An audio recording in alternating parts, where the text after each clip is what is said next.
Hello, this is Gary Moore speaking. Hello, Junior. This is Jimmy. Jimmy Durante, where are you? I'm here in New York at the Hotel Astor, and boy, is it crowded. I have to share my mailbox with somebody else. Well, what's wrong with that? It gets pretty stuffy sleeping two in a mailbox.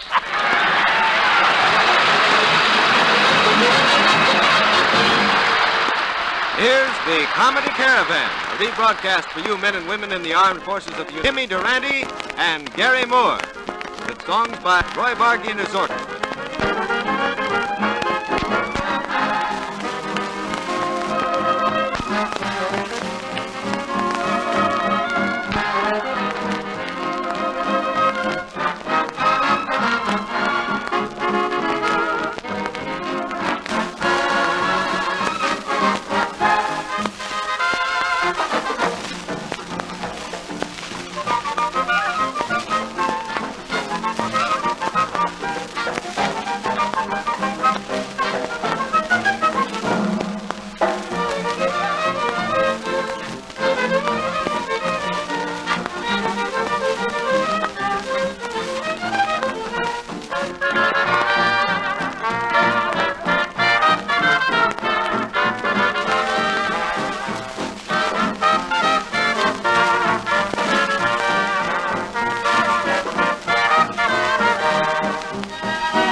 Now, my friends, we bring you a man who has just returned from Chicago, where he was presented as a star of stage and screen.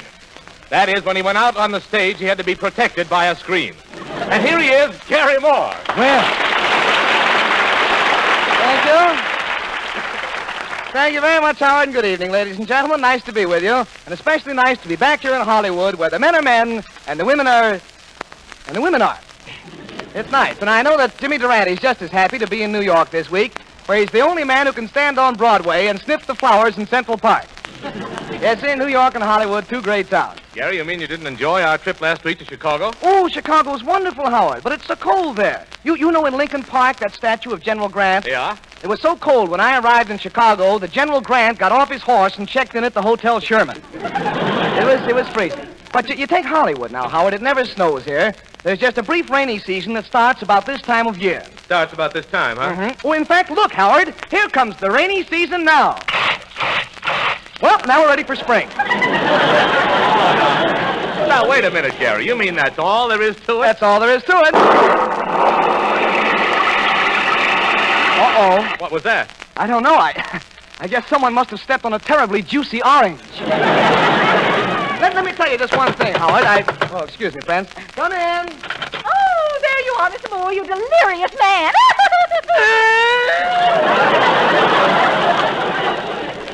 Pardon me, were you laughing or is someone siphoning my gas? Why, Mr. Moore, it's me, Mrs. Wurtle-Burtle. Why, so it is. Pull up a wurtle and rest your burtle.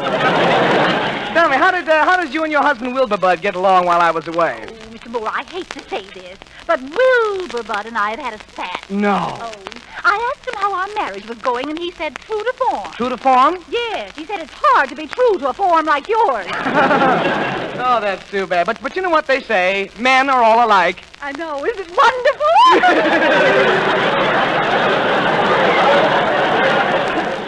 And quit licking my hand. But never mind my husband. Tell me about Mr. Durante. When you came back to Hollywood, how did he come to go to New York? Oh, you know that Durante. He came to the station to go to Hollywood, but he misunderstood the train caller and went to New York. Oh, now come. No train caller is that bad. Oh, you think not, huh? I had an uncle once who was a train caller. We couldn't understand a word he said. He'd stand around the station all day yelling, Trains leaving on track 12 for France, France, France, France, Nippon, for all aboard! Why? Whatever happened to him? Well, he finally died and left us. We couldn't catch the name of where he went. But we do know that Jimmy's in New York. In fact, if you'll listen closely, you'll hear the orchestra 3,000 miles away bringing him on, the one and only Jimmy Durante in person.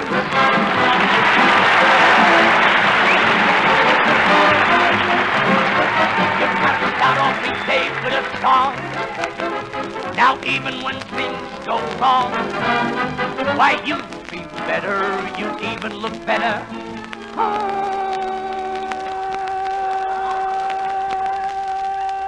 What a note, what a note. That note comes from Il Travador. In fact, that's the note that made Travador ill. Oh, Jimmy. Jimmy, do you realize what has just happened? You sang a note in New York, it traveled across the East, came over the Mississippi, through the Midwest, over the Rockies, and reached me here in Hollywood. Jimmy, your voice traveled 3,000 miles in less than 1 second. How do you like that? And I wasn't even trying. But, Junior, I'm not singing my best tonight. You see, I'm still troubled with that frog in my throat. Jimmy, I've told you before, don't worry about it. Bing Crosby has a frog in his throat. Even Rudy Valley's got a frog in his throat. I know, but mine is sitting on a toadstool.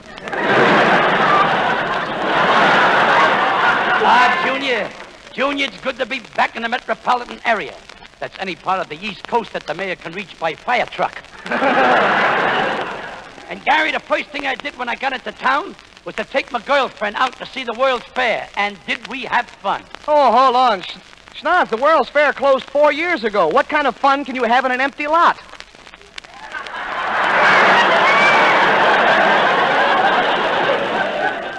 My boy has an empty head.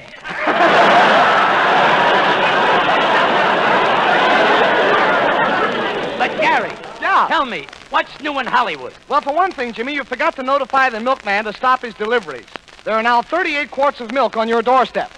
Don't worry about it, Junior. With Frank Morgan living on one side of me and W.C. Fields living on the other side, my milk is perfectly safe. Mr. Durante, can it be you? Can it be you? Can it be you? Can it be you? Can it be you? Can it be you? I don't know. You got me confused. Junior, you'll have to excuse me. There's a character here who wishes to start a conversary with me.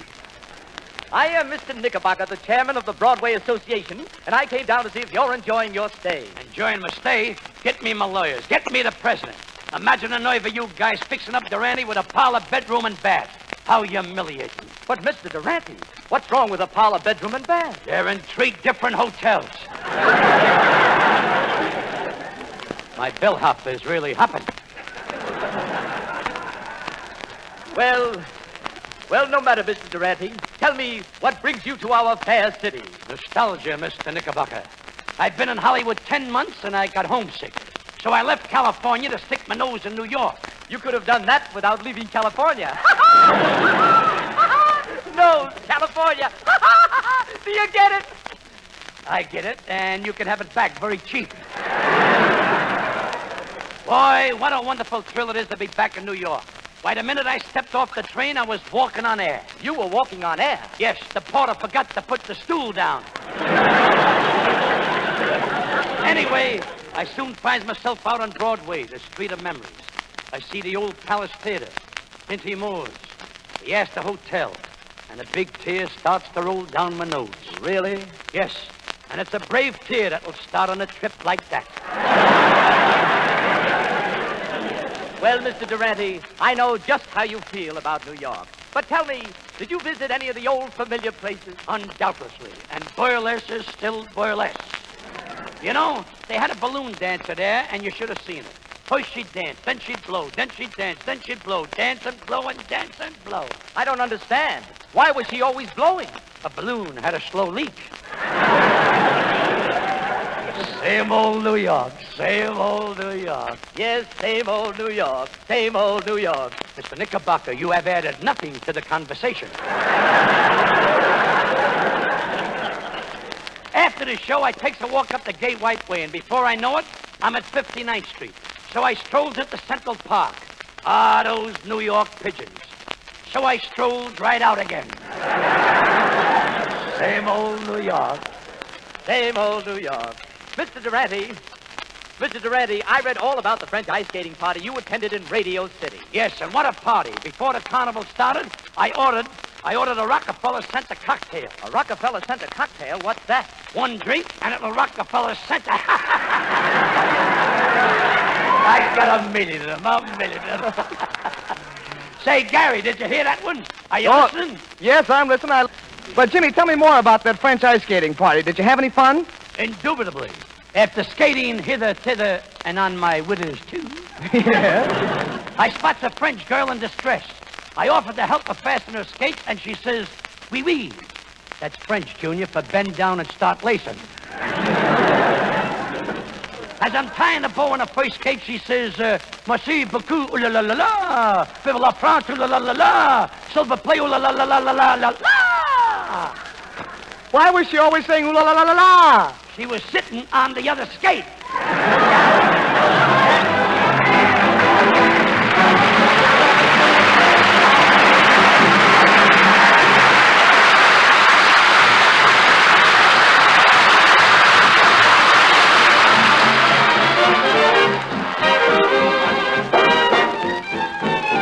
From Hollywood, Roy Bargy and the orchestra in a Roy Bargy arrangement of How Many Hearts Have You Broken?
Roy Bargy and his orchestra playing How Many Hearts Have You Broken with those great, big, beautiful eyes.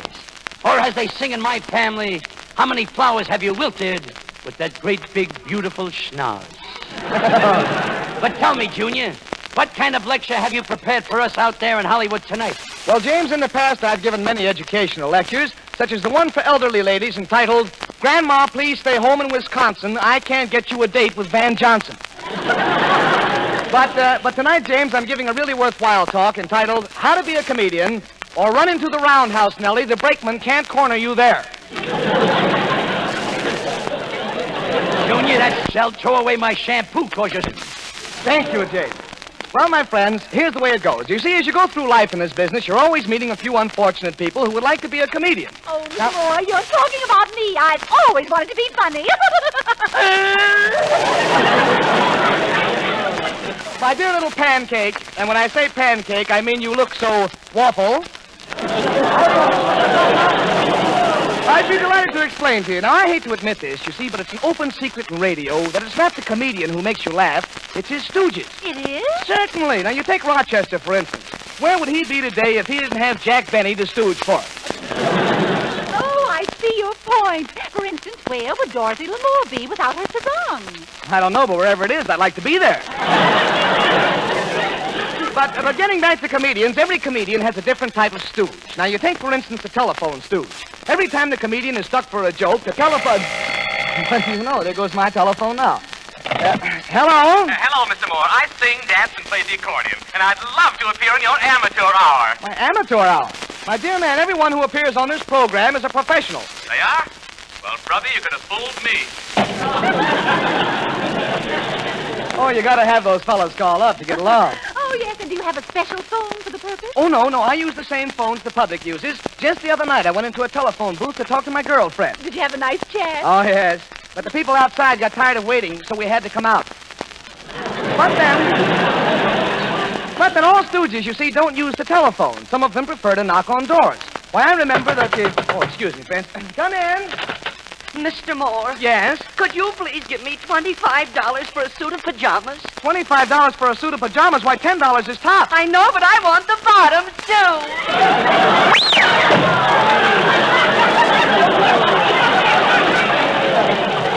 What's the bottom? Well, he's just a guy who can use them. Now, Tell me, Mr. Moore, yes? do people like him always knock on doors? Well, in the summertime, yes, but in the winter, they ring the doorbell. Well, why don't they knock in the winter? Chapped knuckles, you see. But it doesn't make any difference. The doorbell works just as well. You see what I mean? Come in. Oh, I didn't want to do it. I didn't want to do it, I tell you, but I couldn't help myself. I said to myself, no, you fool, put down that gun. Don't shoot, don't shoot, don't shoot. What's the matter with you? Nothing, but ain't I talented?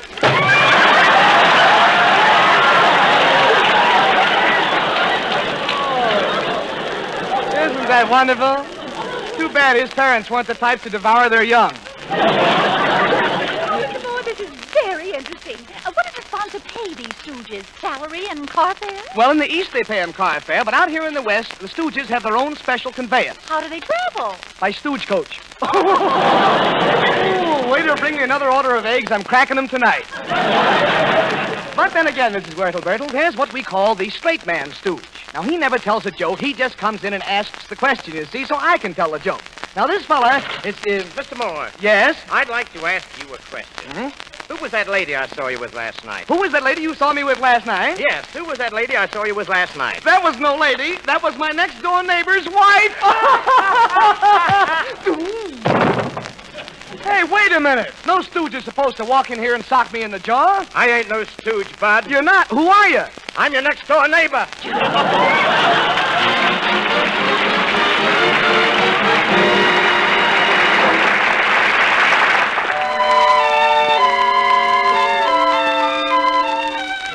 Gary, this is Georgia, having a wonderful time in New York. We miss you, and you really sounded swell from here in the big city. Oh, hiya, Georgia. We miss you, too, here in Hollywood. But a song from you will make everything okay. What's on the menu from her nibs, Miss Gibbs? Well, the one you asked for, Gary, my chum. So lean back and give me a thought while I sing. It had to be you. It had to be you. I wanted a rock, finally found somebody who could make me be blue, could make me be true, and even be glad just to be sad thinking of you.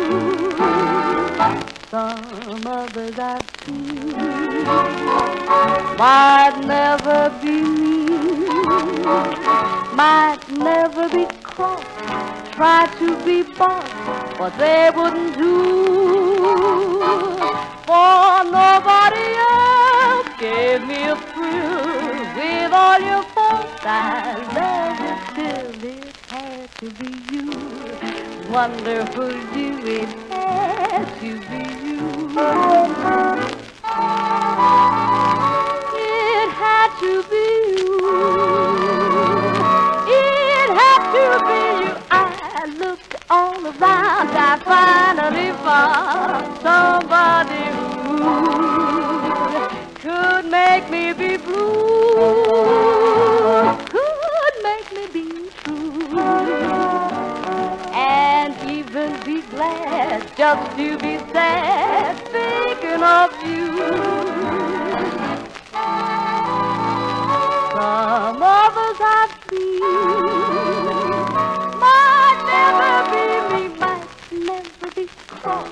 Try to be smart, they wouldn't do.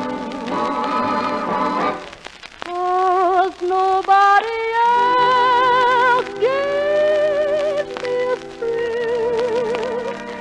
With all your faults, I love you still. It had to be you. Wonderful you, it had to be you. It had to be you. It had to be you.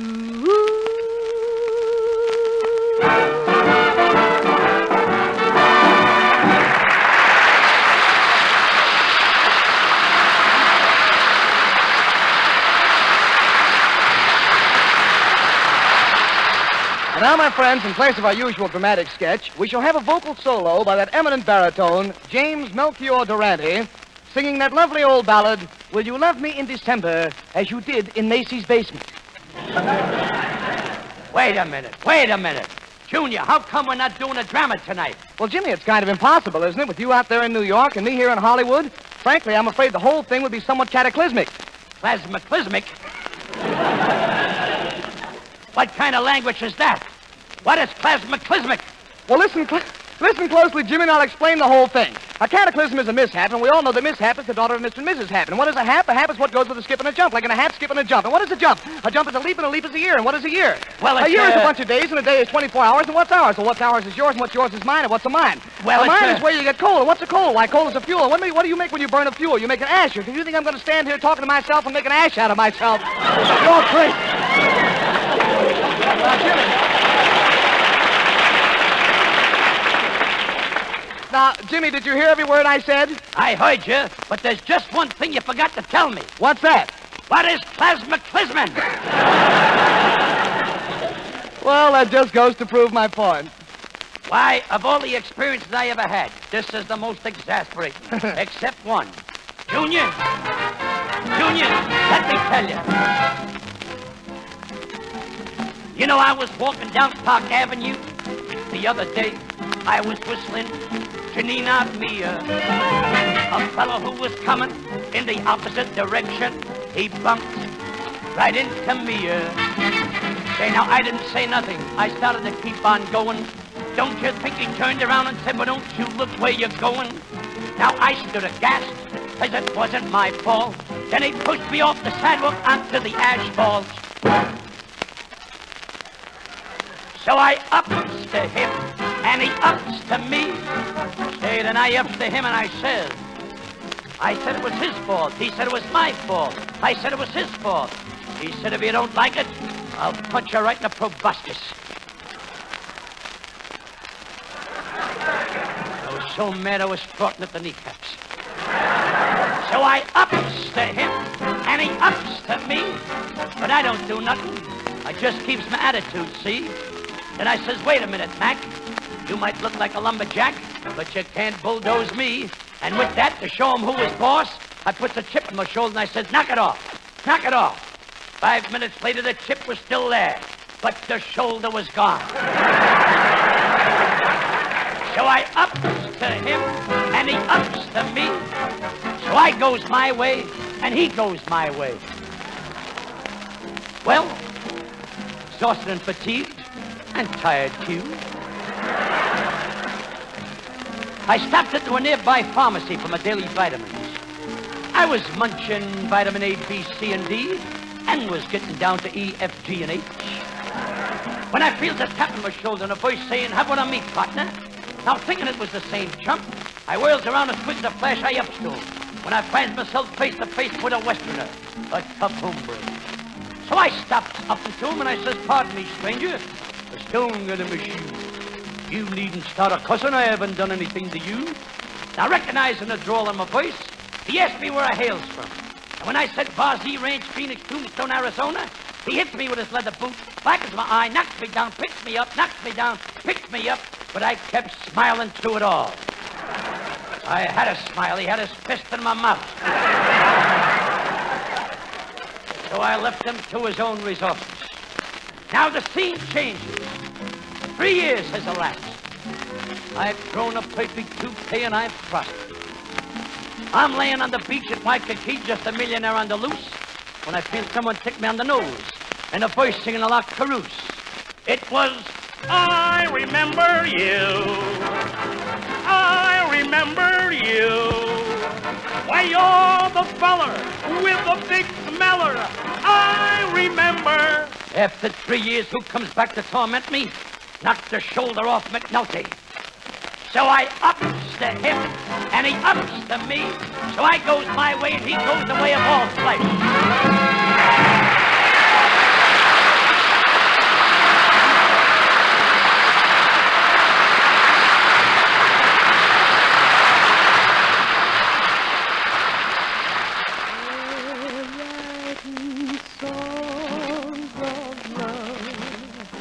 But not for me.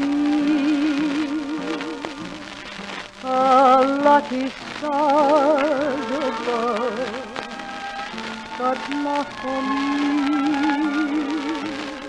With love to lead the way, I found more clouds of gray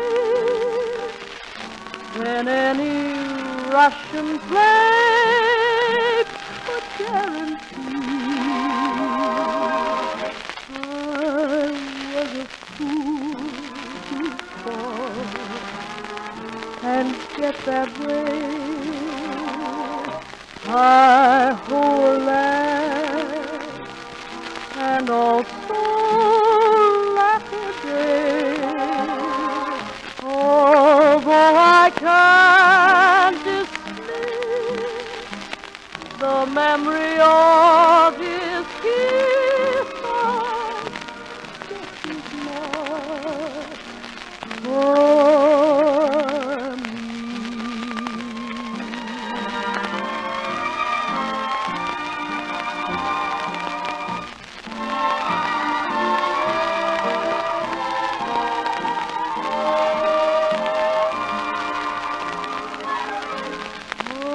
Although I can't dismiss the memory of his kiss, I still feel